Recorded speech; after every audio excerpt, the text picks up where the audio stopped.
GutPunched, Alzheimer's and Caregivers. Navigating the insidious illness of Alzheimer's is something nobody asks for. The disease sneaks up on you and your loved one, and it feels like you've been sucker punched in the gut. Then you ask, where do we turn for help? Who do we call? What do we do? These questions and more are what we hope to answer and give you some direction and hope. Now let's join our host, Jeff Edwards. Greetings and welcome. This is GutPunched, Alzheimer's and Caregivers, episode 68, or it's hurricane season, and we have safety tips for caregivers. Thanks for joining us today. I'm Jeff Edwards, your host. Since this is hurricane season, and the whole east coast of the U.S. could possibly be in the path of a hurricane sometime, we thought we'd talk with a retired Weather Service Meteorologist, and we'll have more about him later, and see what tips and information he could bring to our caregivers for your loved ones. We'll also provide some information that we have from the Alzheimer's Association that we touched on in episode 27 last summer. It's always good to get a refresher in this very important topic. Now, this wouldn't be GutPunched if we didn't go over our tenets or rules. The tenets we follow at GutPunched, Alzheimer's and Caregivers are simple. Number one, you have to take care of yourself, because if something happens to you, who is going to take care of your loved one? Number two, you can't do it alone. You need help. Find good caregiver groups or network with friends and relatives. Number three, make a list of people, friends, relatives, coworkers who have offered to help you in time of need, and then make a list of things you need done, but you can't do yourself because caregiving duties are overwhelming. I will attest to that. Use the lists. Start at the top and keep going till you get what you need done, and you're going to find it very helpful. Number four, create a help signal. Identify a cue or phrase to confirm your loved one is comfortable with receiving help, especially if it's with somebody that's not family. Number five, caregiving. Love it or hate it. It will be your life till it's not. Give it your all. Now, if you like what you hear, subscribe to the podcast. Please leave us a 5-star review. Help us grow and share this podcast with others who has someone who has a family member or friends who are dealing with a loved one who has Alzheimer's or any type of dementia, that you would let them know about this podcast. They may need the information and resources. There is help and hope out there for everyone. You just must know where and how to find it.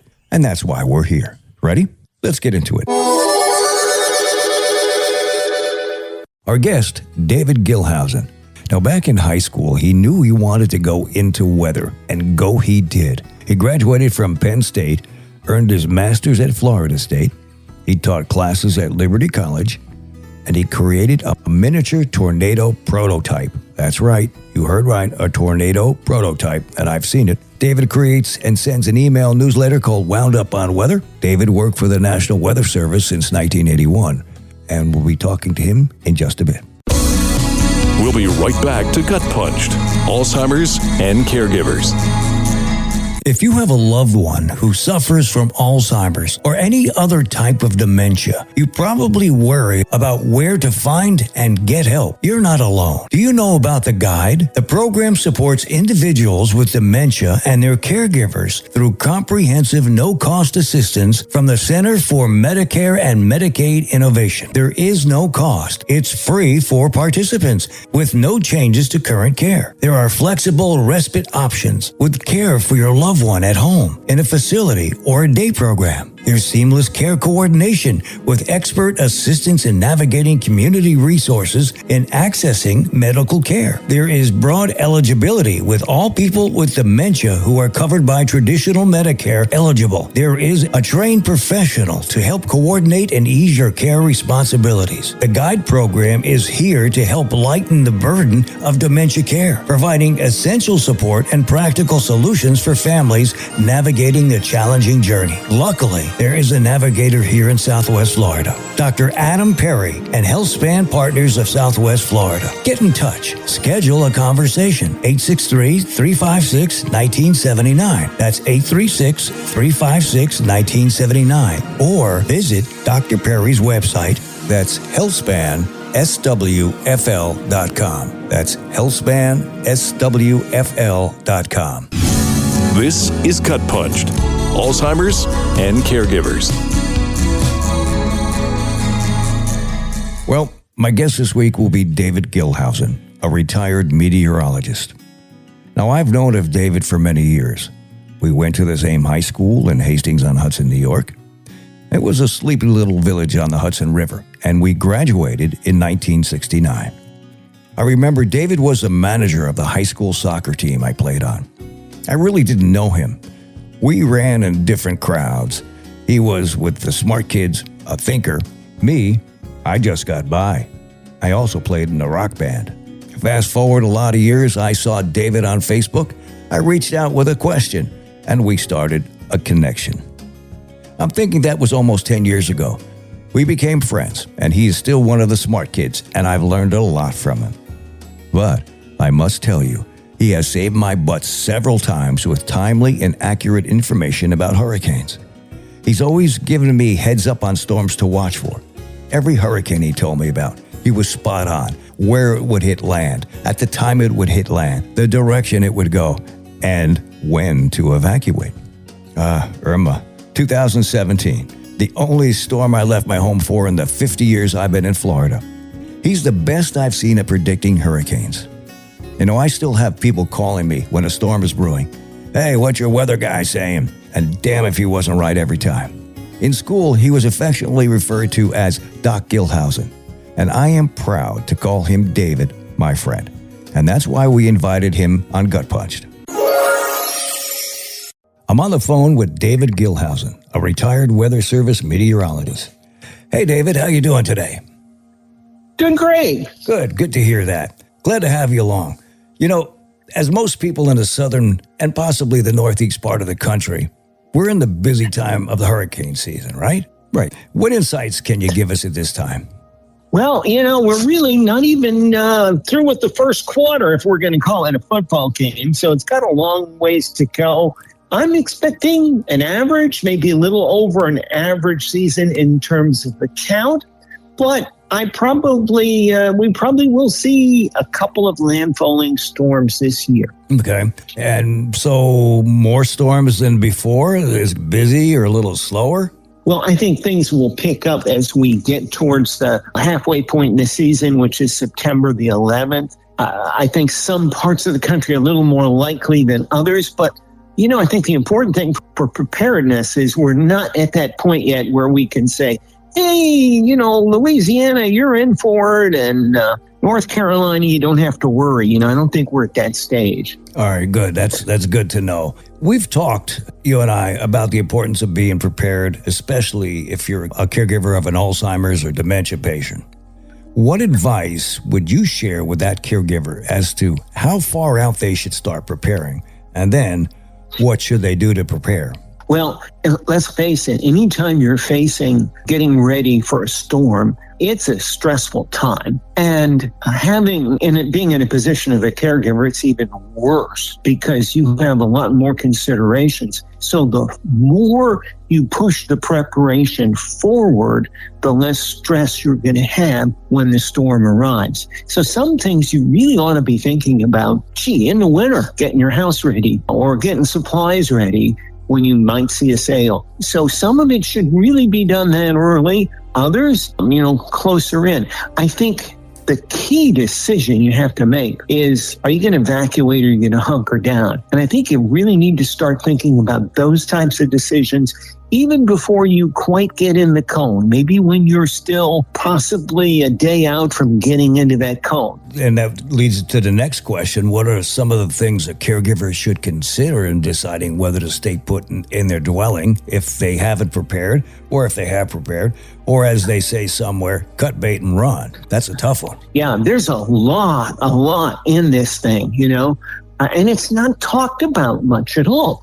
But listen, if you could possibly flood because of a storm surge or an overflowing canal, or as we say up here in Louisiana, to bayou, you really can't. You can't be there. It leads to a lot of structural issues and survivability concerns. In addition to that, you have to look at your buildings. What structure you're in, what shape is it in? Is it solid and you're in part of the woods? Is it up to that Miami-Dade standard? Or does it have hurricane clips? Do you have window protection, especially for the big ones that could blow in and really cause a problem with wind getting into your structure? What's your environment like? You got trees on your property that could come down and damage your house. So you got a lot of issues like that. But when you add the caregiver aspect to it, it tilts it a little bit more in the direction of evacuate. Because sometimes I think if you do an easy, clean evacuation, it may be easier for you. And I'll talk about what that might mean. But that just really touches the surface of it. Wow. Storms can be scary, no doubt about that. What would be some of the important things and what they would need to do to put together an evacuation plan? Do I cut bait or go, or do I stay? But how would you design a plan to say, okay, this is what we have to do? I think you need to, for evacuation, you need to look at, where are you going to go? Now, for special needs people, it depends on the county, on the state you're in. You were relaying to me in Florida, you have evacuation shelters that are designed for special needs people. Mm-hmm. That's wonderful. I'm not sure every state is as equipped as that is. That's an option to look at. But you have to also look at your out-of-state issue in evacuation. For example, Uncle Merlin from upstate New York, or somebody that that you're close with that's a long ways away. Because sometimes the easiest evacuation is to get a flight out of there and just for the duration of that storm for a week or two, go see some out-of-state relative, especially if that person with Alzheimer's may have some memories of that person. It might be quite sellable and less stressful. But then you got to look about what do you got to do to get your house ready. But there's other types of evacuations too. There's the cross-city or cross-county one, where you might know somebody on the other side of town that's got a sturdier structure on higher terrain. You're pretty tight with them, so you could swing this. Maybe they've invited you. If they have a generator, they got the power issues, that might be a possibility. What you want to avoid is a big, long distance in a car for an entire day type evacuation, if you could possibly swing that. So you got to look at all that, and I think you can look at that ahead of time and pick several options. And then as the storm nears, then you can make a decision. If you were hunkering down, you got a whole nother set of issues. You've got the issues of what shape, make sure that you have batteries for your flashlights and that they work. You got other sources of lighting, that you've got enough water on hand. What about that, all that food that you've been collecting, that powdered food? Because, you were afraid of getting nuked a few years ago and you bought a few $100 worth of it and it's sitting under your guest bed. Mm-hmm. Is that in still good shape? You need to test all this stuff out periodically.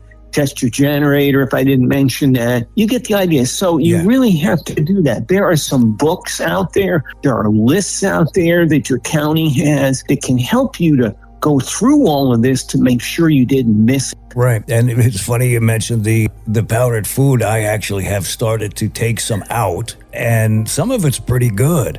And I've been eating banana chips.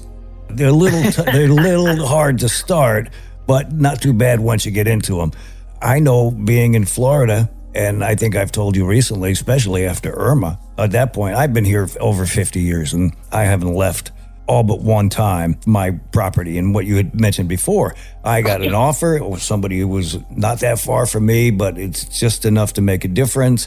Second floor, electricity's underground. We had a party the whole time, and then I had to go home.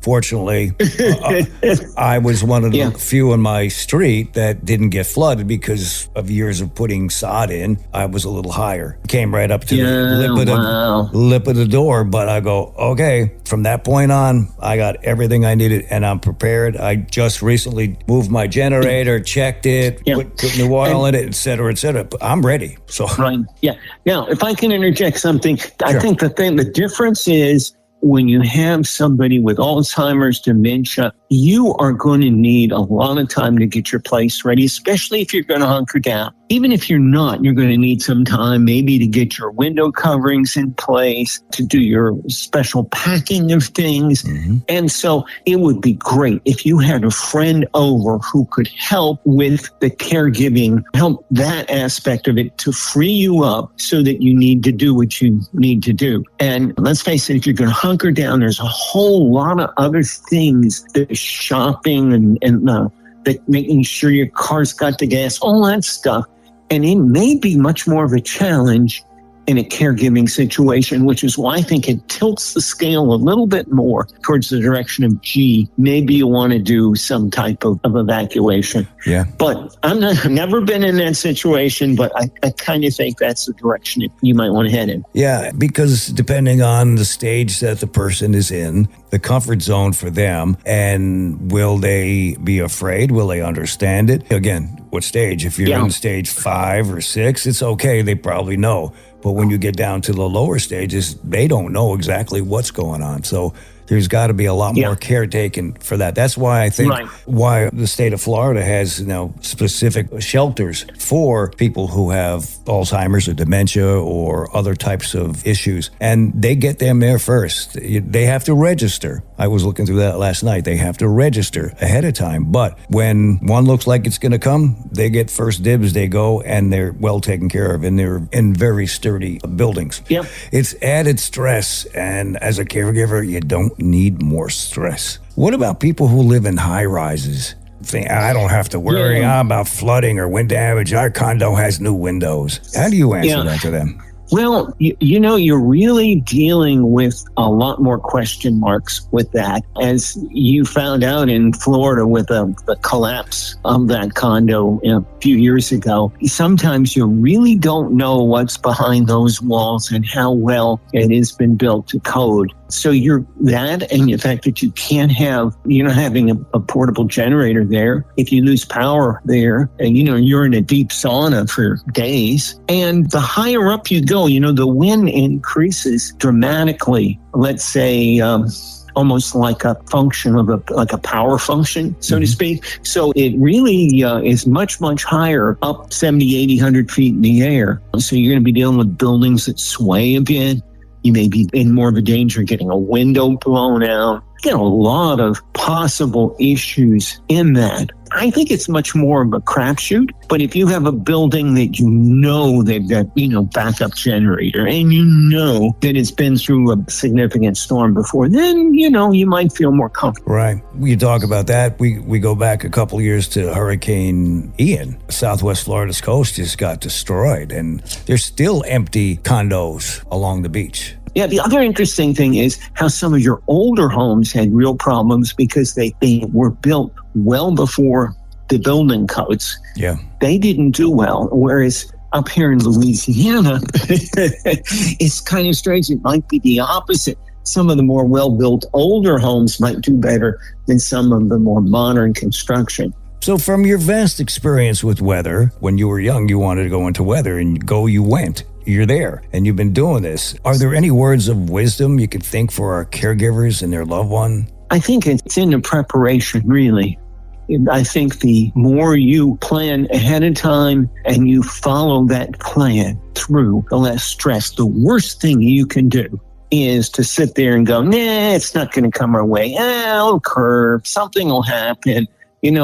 2 counties over will get it. And you just sit there and don't do anything until, you practically have a hurricane warning situation. And then you really panic. That's the worst thing. Government, industry, they do contingency planning in stages. In other words, you get to the point where you're about maybe 6 days out, not even quite in the cone. They start doing some things to start dragging out hurricane protection panels, making sure that certain people are on call, and they start working through a punch list each day so that it doesn't all pile up on you at the end. That's a good idea. Yeah, it's preparation. It's the key really to anything when you think about it. Right. Just as if I'm a caregiver, where I was thinking 3 or 4 steps ahead in a lot of different cases, now I've got to think 7, 8, 9, because the first couple may not work the way I want based on circumstances and situations. So preparation is the biggest thing.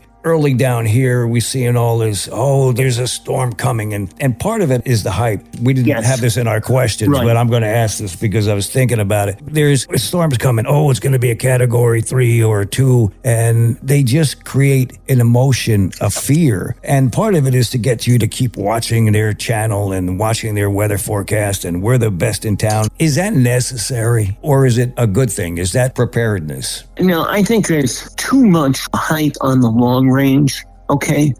Hurricane forecasting has really improved. I think it's possible at times to really extend the cone by a day or so. I think there's some skill involved in that. I think there's times when the cone is too big and it warrants shrinking. I think there's times when maybe a few times when it might be too small. So I have my own opinions on that based on the science. So I think the key here is to find yourself somebody that's a reputable professional who knows the proper degree of risk to tell you. People are constantly hyping things that don't happen, and they're being dramatic, and they're always on social media looking for likes. That's probably not somebody you want to watch. I can give you a couple names if you want to, because I'm not a numero uno in this. I put out a newsletter for Louisiana and South Mississippi, my particular area. And so I don't really cover everything everywhere to the degree would help somebody. So it really helps to find somebody that talks to the whole nationwide picture accurately, or a local person. A person in Florida I like is Weather Tigers Hurricane Watch by Dr. Ryan Truchelet. That's Truchelut. He's a Florida State grad. He puts out a Substack newsletter, really top-notch. A lot of people use him. Channel 6 in Florida, in Orlando, they are really a top-notch crew there. I would highly recommend them. Both of these guys comment in general about hurricanes everywhere. Maybe the best nationwide one is called The Eye Wall, put out by a group of people in Houston. And they cover the whole U.S. and they do an outstanding job. And so these are people I look to as my colleagues, and I always read what they have to say before I say anything myself. So I would highly commend those people to you as a source of information. Now, you talk about a newsletter. Tell us about Wound Up on Weather that you do. What's it all about? Well, I've been posting on Facebook for years here because local people have appreciated my forecasts and said, gee, you need to do this. And so I decided to take it out of the Facebook realm and do a newsletter. I write it 3 times a week, and I throw in a handful of graphics. It basically just addresses the weather in South Louisiana, South Mississippi, in the area of the woods that I live in. Probably have 500 some odd followers is all we've got. Take a look out there for Wound Up on Weather. If you happen to be in this area, please subscribe. Or, if you're interested in my comments on hurricane, you're welcome to do so. I specialize more in the 3-day to 7-8 day realm in looking at models and saying, okay, this is what the models are doing and I believe them, or maybe they should tweak a bit this way, or I believe this model over that model. And so that's my emphasis. I'm not a short-term warning guy. I don't, stay up 24/7. I don't have the Doppler on my chrome dome, to give you a warning. But that's my emphasis. People like it. I'm local businessmen that make business decisions routinely after using my site. Okay, and how do they get to your site? What's the address for that? Go out and look for wounduponweather.com, and you can sign up. Cool. Okay. Very cool. Well, listen, I appreciate your time and your knowledge, all your expertise in dealing with hurricane season. It's been a pleasure to be able to talk to you. You're welcome. And have a great day. Thank you very much. Here's some information from the Alzheimer's Association about preparing for emergencies. Emergency situations such as tornadoes, hurricanes, heat waves, fires, and blizzards can significantly impact safety, especially for individuals with Alzheimer's and dementia, who may find them distressing and confusing. Being prepared is crucial. However, if you find yourself in extreme weather or a natural disaster, there are still actions you can take to keep you and the person living with dementia as safe as possible. Be prepared.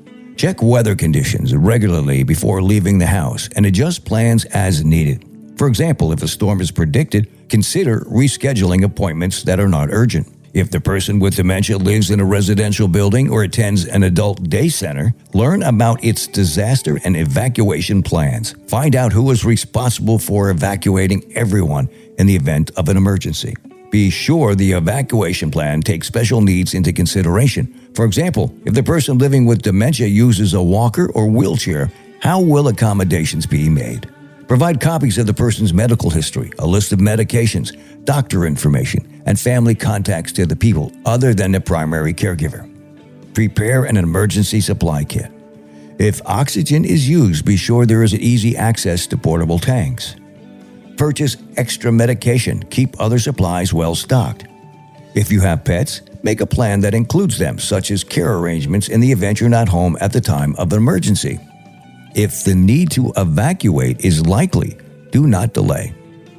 Leave as early as possible to minimize long delays in traffic. Alert others, such as family, friends, and medical personnel, that you are changing locations and give them your contact information. Update them regularly as you move. If you are unprepared for a disaster, remain calm and focus on your immediate safety and the safety of the person living with dementia. If evacuation is necessary, grab the charger for your cell phone before leaving home. Take stock of other resources you can gather quickly, such as bottled water, medication, and weather-appropriate clothing. If you need immediate assistance for an emergency situation, dial 911. Now, during an evacuation, for a person living with dementia, changes in routine, traveling, and new environments may increase the risk for wandering and agitation. Stay alert for unexpected reactions that may result from these changes. When appropriate, share the person's diagnosis with others, such as hotel or shelter staff, family members, and airline attendants, so they can better assist. Try to stay together or with a group. It only takes a moment to get lost. Do not leave the person living with dementia alone. And do your best to remain calm, as this may help reduce anxiety or confusion. And if you need resources, you can also call the Alzheimer's Association 24/7 helpline at 800-272-3900. Okay, and now we're going to talk about how to create an emergency supply kit. Consider preparing an emergency supply kit in a watertight container and store it in an easily accessible location. Be sure to account for your needs like prescriptions, important documents, extra cell phone charges, as well as the needs of the person living with dementia. Use waterproof bags to protect medications and paperwork, and if possible, store a backup of important documents in a secure electronic file. Items you may wish to include are a couple of easy-to-change outfits appropriate for the weather conditions, medical documents and supplies of medication. Carry a list of medications with dosages, Velcro shoes or sneakers, a cell phone charger and or an external power bank, a spare pair of eyeglasses if needed, incontinence products if needed, extra identification items such as an ID bracelet and clothing tags, copies of legal documents such as a power of attorney, copies of insurance and social security cards, doctor's name, address, and phone numbers including cell phone, recent picture of the person living with dementia, hand lotion or other comfort items, bottled water, non-perishable food including some liquid meals, a favorite item like a book, picture, or purse of the person living with dementia. Phone number for the Alzheimer's Association, 800-272-3900. Ensure you have access to the phone number of a wandering response service if you are enrolled. Just some things that you might put in an emergency supply kit in case of a hurricane. Upcoming in our next episode, we'll be talking about the things that can be learned from my wife's recent severe reaction to an Alzheimer's drug. If you're a caregiver, we hope it will be as informative as it was an education for me. She's doing better and progressing a little each day. And just to note, we will be taking off a week, maybe two, so we can catch up with the things that didn't get done during my recent education. And to follow tenet number 1, take care of yourself, and tenet number 2, get help because you can't do it alone. We've got to practice what we preach. Just a reminder that the dates for the Alzheimer's Walk for Life in Southwest Florida are in Lee County, November 8th, and in Collier County, November 22nd. And for around the U.S., you can go to alz.org and click the link that will give you dates and locations for where you can participate. And it's a good thing to do. For more information, reach out to the Dubin Center at dubincenter.com. You can check out the Alzheimer's Support Network at alzsupport.org/about-us. To find your local chapter of the Alzheimer's Association, you can visit or call their toll-free hotline at 1-800-272-3900. The Alzheimer's Association has a new resource. It's called Dementia Care Navigation Service, powered by Ripple and the Alzheimer's Association. Now, caregivers and people living with Alzheimer's or another dementia can access personalized dementia care for free. That's right, for free, including a dedicated care navigator and tailored resources. You can call 855-271-2662 to get connected. That's 855-271-2662. Take the first step and contact them. Check it out. We mention the guide frequently. It's another great resource and provides help and respite care. It's easier to go Google it, Edge it, or DuckDuckGo it. Check out GutPunched Alzheimer's and Caregivers group on Facebook under Jeff Edwards, that's me, or GutPunched Alzheimer's and Caregivers group. Really easy name to remember. I'd like to thank all those who help and contribute each week to build the podcast. I couldn't do it without you. Our website is gutpunched.com, and the email address is gutpunchedac@outlook.com or jeff@gutpunched.com. Thanks for joining us, and please come back again. God bless. This has been Gut Punched, Alzheimer's and Caregivers, with your host, Jeff Edwards. Don't forget to hit that like button and subscribe to us on all the platforms like Spotify, Apple, Pandora, and more. If you have a question or want to get in touch, our email is gutpunchedac@outlook.com.